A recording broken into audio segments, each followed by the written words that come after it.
Hello, welcome to the Paper Snob. This is Tara. Today I am working on 30 Days of Sketches, Series 14, day number 28. This sketch was created by Bev Lewis. If I can find her social media information for you, if she has any, I will put the links down below. This is kind of a fun sketch. It's got hexagons. I love working with hexagons. It's got two photos. It's got a title and a subtitle and a place for a story. My photos are going to be a little bit awkward. I'm going to say, this is the term I'm going to use. They're going to end up looking something like this.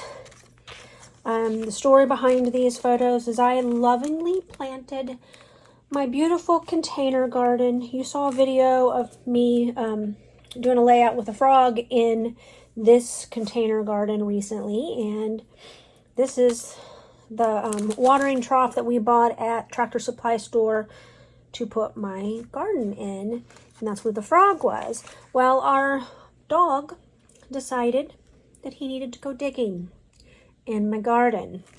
He destroyed everything that was in there, all of it. Took out all of the plants. This is the only one that kind of survived, and as you can see, it didn't really survive. So that's what this story is about. I will be honest with you, we almost didn't have a dog that day. Anyway, so I pulled out my Bloomin' Wild collection. I have not cut into this yet. I pulled out this sheet of pattern paper times 2. This is the front side. This is the back side. I'm going to use this side as my background. I also pulled out this piece of pattern paper for the labels for my journaling. I've already cut it down so to make it easy for me to choose the labels that I want to use. Also already cut some off for another layout that I will be sharing eventually. I've got some alphas here to play with, which are fun. And I have some stickers. I also have this wonderful The Crafters Workshop 6x6 hexagon stencil. Totally reminds me of this bit, and I'm going to use that for some stenciling. And I'm going to go ahead and pause this video and we're going to get started. Alright, the first thing I did was, of course, I used my Cameo to cut two. They're roughly 6 inches. Might be a little bit smaller. You saw me trace a couple of lines. Those were just for placement so that I had an idea of where my stenciling was going to need to go. And I am using Pinkfresh Studios Fresh Pear ink pad. I had to stop with the stenciling and put some washi tape up there because my stencil was moving. Didn't like that. And I'm just going to kind of stencil this in here. I want it to be a little bit darker than it's going on, so I just keep adding ink until I get the shade that I want. I really like how this turned out. I think I did well trying to mimic her pattern that she put on her sketch. It would have been fun to play with actual pattern paper and in hexagon shapes too, but I was running out of time and this looked like something fun to play with, so I just did this instead. Again, I am just using the Fresh Pear and this brush to get this ink on here, and I'm just going over it until I get it the shade and saturation that I would like for it to be. It doesn't take too long to do this. It just, I'm kind of being fussy about how dark I want it to be. And I really love my Pinkfresh Studios inks. I use them a lot for stamping. So now I'm going to go ahead and start putting on the hexagons and photos and start building this layout. I'm not even going to erase that pencil line because I kind of push the hexagon just over it so that you can't see it anymore, and it works just fine. So now I'm going to go ahead and trim down these photos a little bit. These are photos from the groove books that you've heard me talk about in the past. they, at the top of them, they always printed the date, and sometimes they even printed where the photo was taken. I'm not sure why it did it sometimes, and other times it didn't, but anyway, I appreciated that about the Groove books, that I had dates on the photos, and it made it really easy to organize my albums when I put them together to get ready to scrapbook. Like I said, these are going to be a little bit awkward because my photos aren't both in the portrait orientation. I did trim down the landscape one just a little bit to leave myself some more room on the layout. My next step is I'm going to go ahead and put my title up here, and I am going to call it Bad Dog. I was so mad at him that day. Oh my goodness, that dog. I think I must have left him outside for a little bit while I cooled down because I was just so mad at him.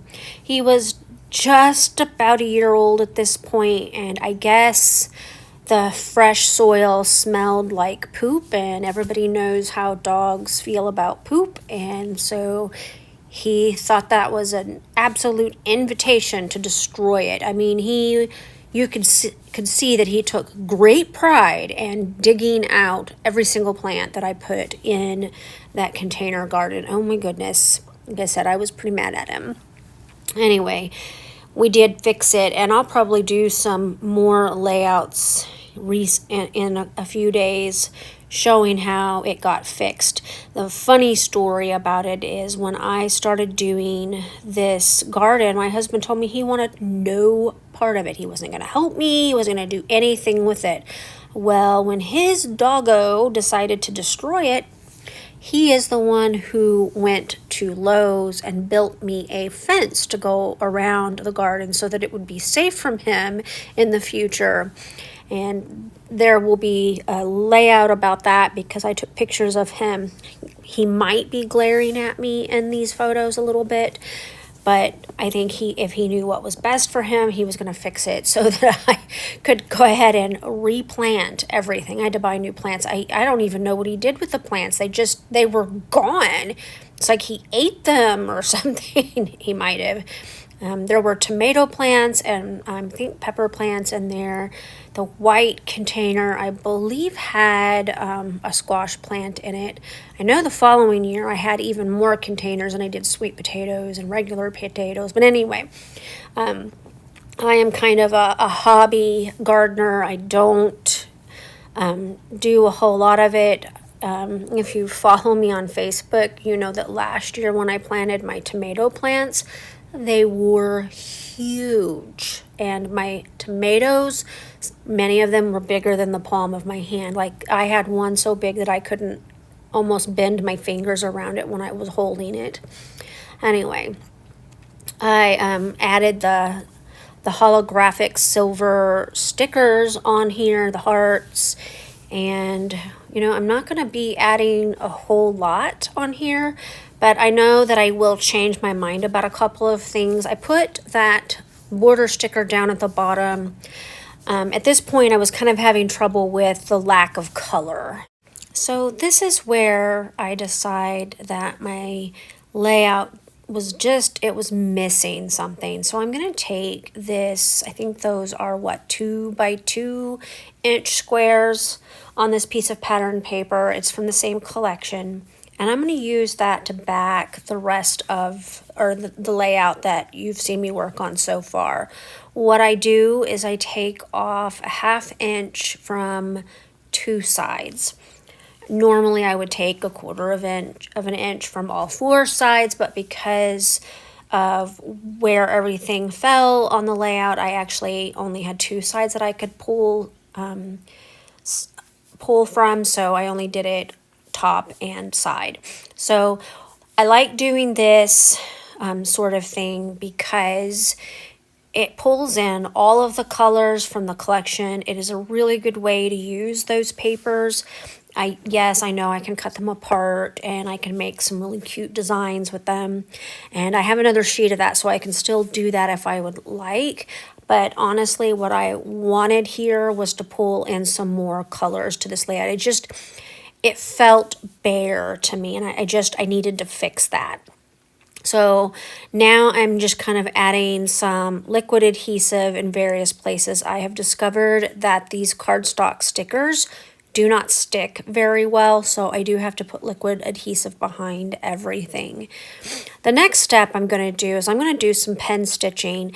This is a fast way to add some what looks like stitching, and I'm doing a double line all the way around this layout, and I like that it kind of makes things pop a little bit, in my opinion. So I'm just going to go ahead and do a squiggly line all the way around. There's really no rhyme or reason how I go. I'm just literally just not even trying to be straight. I'm making it go wave back and forth, and then I'll do it again. Anyway, I do it on all four sides, and then I'm going to go ahead and start outlining some of the other things. I did not mat my photos, so one of my tricks when I don't mat my photos is to use pen stitching around the edges of the photo, and I do that here in a minute. And I also trace all of the letters in my title. But first I decided to take a moment and go ahead and do the journal. This layout completely finished. I went ahead and added some pen stitching on several things around the edge and around the photos and my letters and around this label with the phrase on it. And I felt like that made things pop a little bit more. I want to thank you so much for coming to my channel today. I really appreciate those of you who take the time to like, comment, and or subscribe to my channel. You're the reason that my channel is doing as well as it is, and I am so grateful for that. I thank you for encouraging me as I learn how to navigate this world of YouTube, and I just appreciate all of you. I hope that if you have any comments or questions about this video, this layout that I've completed for you, that you will drop them below. I will get back to you as soon as I possibly can. I hope that you have a great rest of your day. Bye.